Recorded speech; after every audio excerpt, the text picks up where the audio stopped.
Oke, assalamualaikum warahmatullahi wabarakatuh. Waalaikumsalam. Kembali lagi bersama kami di Quest Review Podcast Bapak-bapak bahas One Piece. Yuhu. Oke Bang Jer, nggak terasa nih, udah berpuluh-puluh episode kita lalui bersama. Betul. Dan kali ini kita akan menjawab request dari nakama yang sempat komen di kolom komentar. Dia sempat bertanya mengenai apakah Gorosei ini akan mati apabila tenggelam di laut. Interesting. Gimana Bang Jer? Ini hal yang sangat menarik untuk kita bahas ya. Iya. Karena kan setahu ya, tapi ya kita akan bahas nanti di penghujung aja kayaknya. Oke, tapi sebelum itu kita disclaimer dulu bahwa semua yang kita bahas kali ini berdasarkan teori liar dari para quest reviewer yang ada di meja. Jadi apabila nakama di luar sana memiliki pendapat yang berbeda, silahkan drop your comment. Kita diskusi baik di kolom komentar. Dan yang paling penting, apa itu Bang Jair? Jangan lupa subscribe dong. Jangan lupa subscribe. Kayak itu berbenaran aja. Oke Bang Jair, kembali dengan fakta tentang kelima Gorosei ini Bang Jair. Nah seperti yang kita ketahui, mereka sudah mulai menunjukkan taringnya, menunjukkan giginya di Arc Egghead. Nah, yang jadi pertanyaan di sini Bang JR, kita sama sekali belum mengetahui nama dari buah iblis kelima Gorosei. Dan Sang Oda Sensei hanya memberikan kita clue tentang kekuatan dari kelima Gorosei ini. Kekuatan buah iblisnya tersebut. Kan kayak contohnya kan kemarin buah iblisnya si itu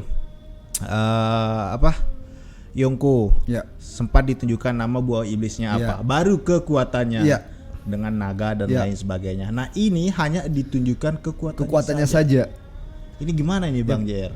Ini apa yang disembunyikan oleh Oda ini? Cukup interesting karena kalau kita bicara soal One Piece itu kan, apalagi ini soal pola pikirnya Oda yang mencoba merajuk kayak semua.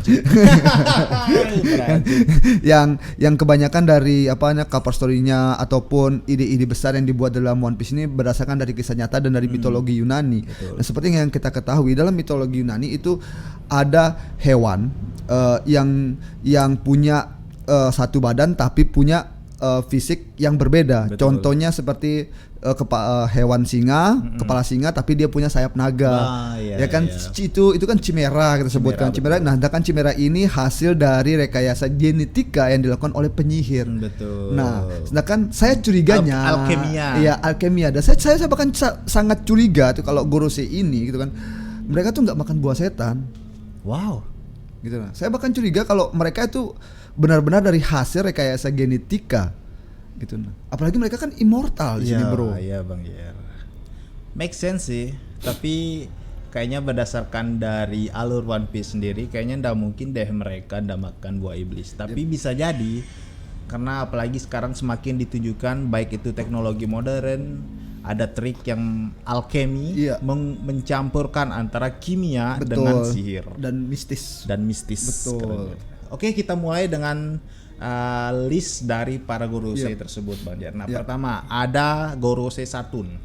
Telekinesis, haki, keabadian dengan kekuatan buah iblis Zoan Gyuki, yaitu Zoan dengan kalau nggak salah di Jepang Bang JR ada sapi memiliki badan seperti laba-laba. Gyuki. Menurut mitos Jepang dia ini memangsa orang-orang yang sering berjalan di pantai atau ke rawa-rawa. Yokai iblis. Berarti yang suka healing nyari sunset ini ketangkep sama Gyuki. Setahu saya ya, kalau yokai favorit saya dalam mitologi Jepang itu iblis yang suka diam di salju. Kan cantik banget itu. Iya Bang Jer, betul. Apalah saya lupa namanya dia. Dan satu lagi iblis yang saya suka dalam mitologi Jepang itu Rubah ekor 9. Rata-rata Rubah itu perempuan, bro. Tapi di Naruto enggak. Tapi Jinchuriki sebelumnya perempuan. Hanya Naruto saja yang Jinchuriki cowok. Nah, menariknya Gyuki ini saya nggak tahu Gorosei Saturn ini apakah menggunakan kekuatan haki atau memang kekuatan dari buah iblisnya. Orang ketika melihat penampakan Gyuki seperti apa, dengan tatapannya kepalanya pecah. Apakah ini haki dengan tekanan tinggi atau memang ini kekuatan buah iblisnya Bang Jer? Kekuatan buah iblis. menurut saya itu kekuatan buah iblis karena setahu saya hal-hal yang tidak bisa masuk akal dalam pikiran manusia itu bisa dilakukan oleh iblis gitu. Karena iblis itu bisa melakukan segala sesuatu yang di luar nalar. Betul bisa jadi Bang Jer. Nah, next ada Nasjuro. Ini keren nih Nasjuro. Ahli pedang.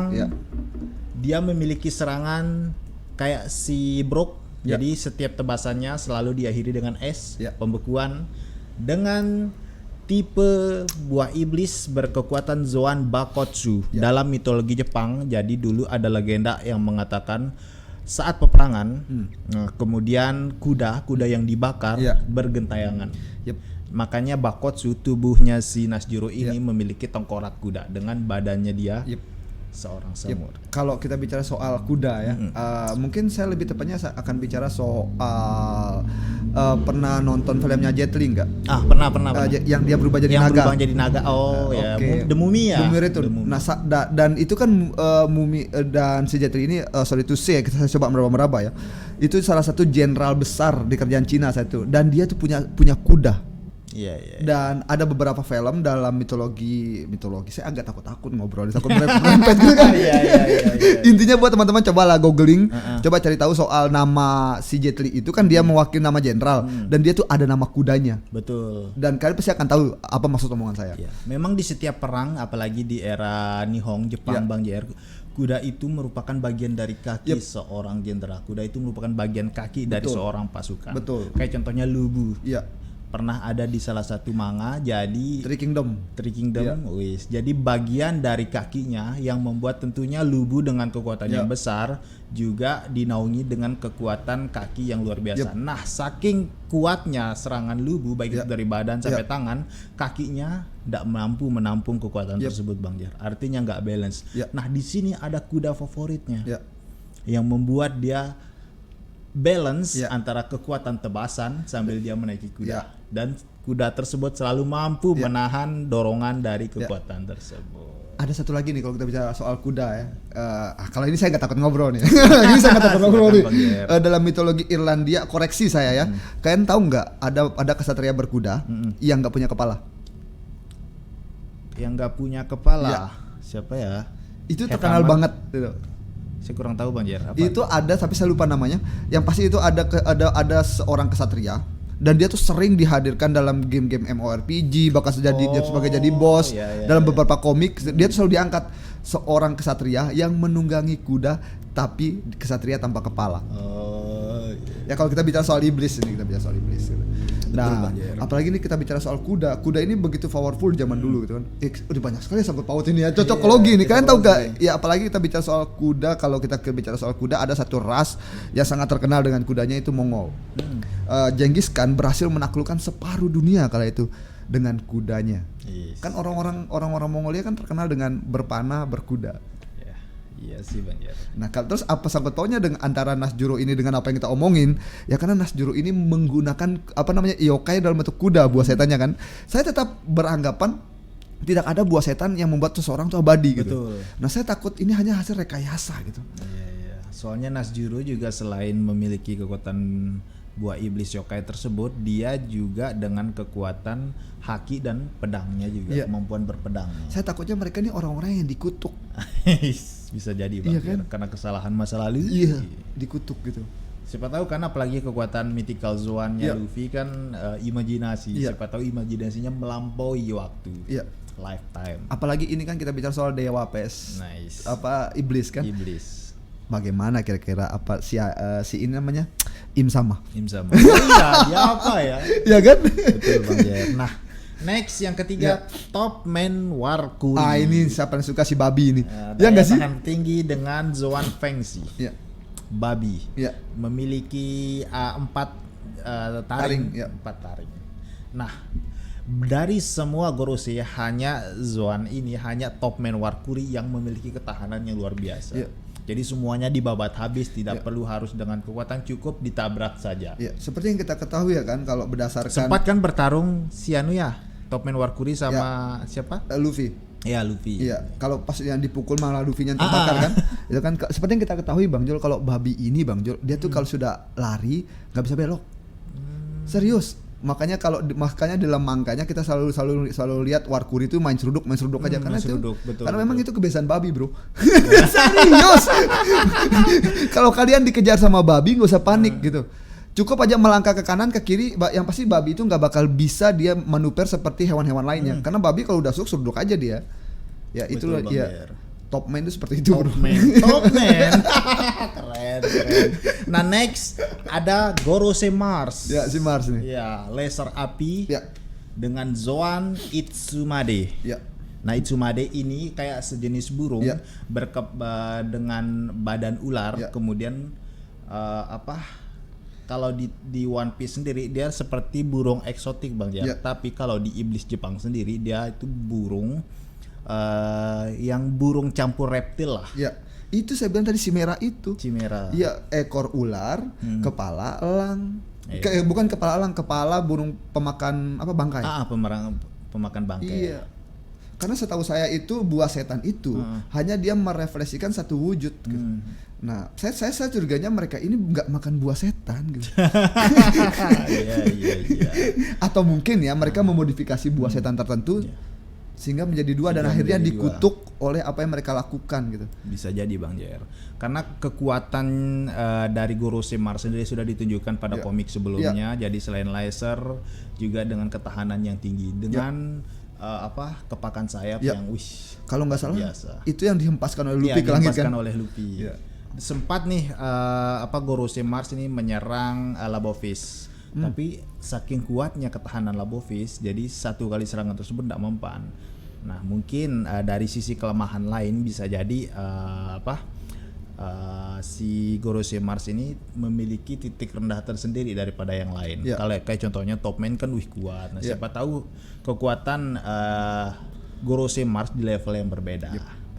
Itu sih. Ya, kan biasanya juga kalau kita bicara soal ekosistem asik.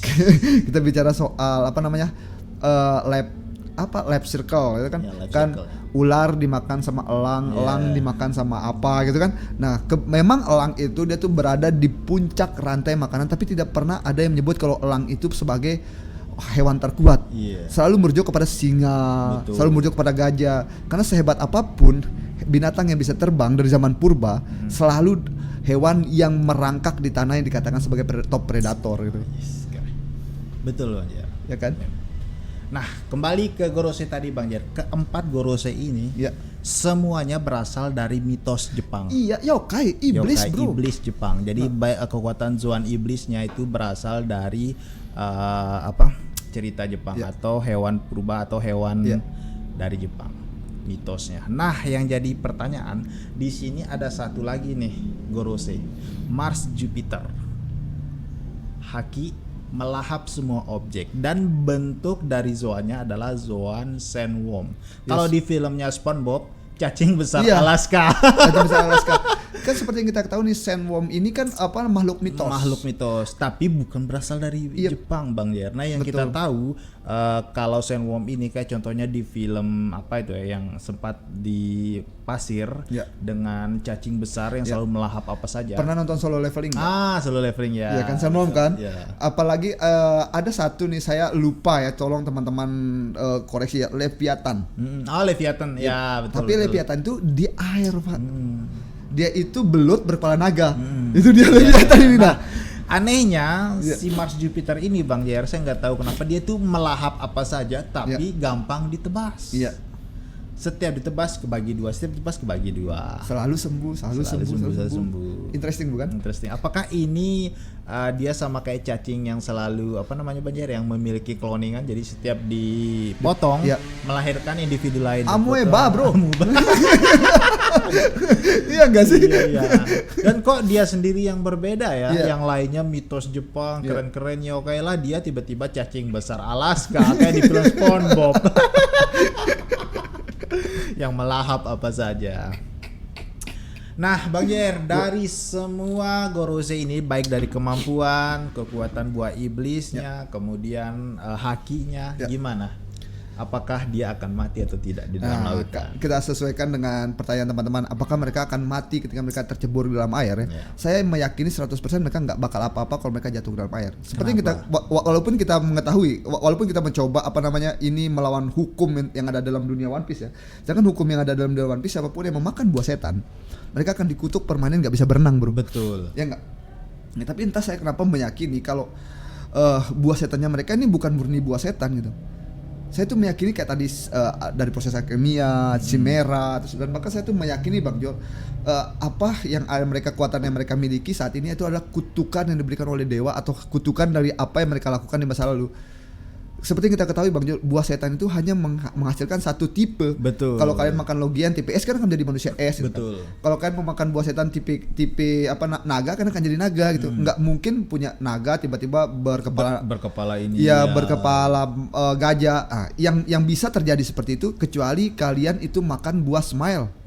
Buah setan yang dibuat sama dibuat smile tuh ya. Iya, Doflamingo yang menciptakan itu kan. Nah, buah setan itu Bang Jol memang dia itu tipikal swan tapi rusak. Setengah manusia setengah binatang. Nah, hal-hal rusak seperti ini saya yakin ini adalah rekayasa yang dilakukan oleh mereka di masa lalu. Nggak mungkin dong tiba-tiba Dovi bisa buat smile. Otomatis dia dong ada rujukan, dia berpikir sama ini berasal dari mana. Seperti yang kita ketahui Dovi ini kan berasal dari Marijoa.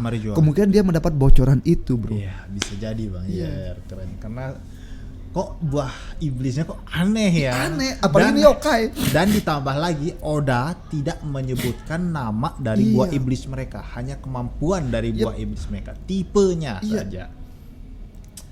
Mungkin ini salah satu clue yang disembunyikan Oda. Dan bahkan itu ya, Momonosuke kan dia memakan buah yang dibuat oleh Vegapunk. Betul. Kan? Tapi disebutkan asalnya dari buah iblis ini, Uo Nomi versi ini gitu. Tiruan dari buah iblisnya Kaido. Nah, ini menarik nih. Saya curiganya gini dulu mereka, bro. Buah iblis lu apa? Ya udah kita potong-potong bagi sini. Dibagi. Misalnya lu naga, gue cacing, lu kura-kura, lu macan, potong-potong bagi 4, campur dari mereka makan. Dan kemungkinan kemampuan itu dimiliki oleh Im Sama. Dan kemungkinan orang yang bisa mewujudkan hal seperti itu Im Sama, bro. Nggak mungkin dong keempat manusia kuat ini mau mengabdi dengan Im Sama. Betul. Masa iya mereka nggak ada iming-iming, lu kalau ikut gue kasih lu kekuatan yang bisa membuat lu jadi immortal. Nice. Iya kan? Seperti Shirohige. Dia kan unik. Ya, unik. Dia bisa memiliki beberapa buah setan dalam tubuhnya. Iya, Kurohige ya. Dan itu salah satu alasan kenapa yang QB siapa namanya? Devon. Nah, kenapa Katarina Devon mau join dengan krunya si Kurohige ini? Ya alasannya karena Teach ini unik. Betul. Bagaimana kalau sebenarnya ternyata Im Sama ini jauh lebih unik daripada Teach. Dia bisa memberikan immortal. Yes, keren. Oke, Bang Jer. Sepertinya kita cukupkan untuk pembahasan kali ini karena sudah terlalu liar banget. Ini main blowing sih, bro. Ini main blowing sih gitu. Ya, tapi memang sesuai sih Bang Jer. Oda Sensei tidak nyebutin, hanya skillnya dan kemampuannya saja. Ditambah lagi banyak manusia-manusia unik di sana yang belum terungkap di One Piece. Betul. Orang yang memakan buah iblis lebih dari satu, apalagi Gorose. Iya. Tidak mungkin lah mereka. Saya tetap penasaran dengan Loki, bro. Kita tunggu di Elbaf ya. Kita tunggu di Elbaf. Betul. Apabila nakama di luar sana memiliki pendapat yang berbeda, silahkan drop your comment ya. Kita diskusi di kolom komentar. Oke, Bang JR. Mungkin itu saja untuk pembahasan malam ini. See you next episode. Yuhu, jangan lupa subscribe.